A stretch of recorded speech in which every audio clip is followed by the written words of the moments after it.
দুদিনেই শেষ Australia test. অস্ট্রেলিয়ার পিচ বলে কোনো সমস্যা নেই, যত দোষ মিরপুরের ধানক্ষেতের। অজিরা যে পিচ বানালো, দুদিনও ঠিকভাবে টেস্টটা গড়ালো না। অথচ মিরপুর হলে এখানে ডিমেরিট পয়েন্ট, আইসিসির কত বাধা, কত কথা থাকতো। একমাত্র অজিদের বেলায় কোনো কথাবার্তা নেই এবং দাদাবাবুদের বেলায়ও কোনো কথাবার্তা নেই। এদের বেলায় সবকিছু মাপ। মিরপুরে ধান ক্ষেত, এই ক্ষেত খেলে কিভাবে উন্নতি করবে বা হোম অ্যাডভান্টেজ নিচ্ছে। হোম অ্যাডভান্টেজ কি অন্য দল নেয় না? অস্ট্রেলিয়া নিচ্ছে না? এই টেস্ট জেতার জন্য অস্ট্রেলিয়া কি না করেছেন। এখানে ব্যাটসম্যানদের আপনি দোষ দিতে পারবেন না, কারণ দুই দলের ব্যাটসম্যানই কিন্তু খারাপ খেলেছে, কোলাপস করেছে। হ্যাঁ, বাংলাদেশের ব্যাটসম্যানরা তুলনামূলক একটু খারাপ খেলেছে, আর একটু বেটার খেলতে পারতো।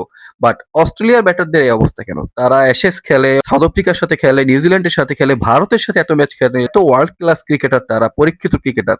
তাদের এই অবস্থা কেন? তারা তো পুরাই নাস্তানাবুদ, মানে বল ফেসই করতে পারছে না। এই পিচেই যদি আপনি অস্ট্রেলিয়াকে আগে ব্যাট করাতেন, এই ম্যাচ অস্ট্রেলিয়া হারতো।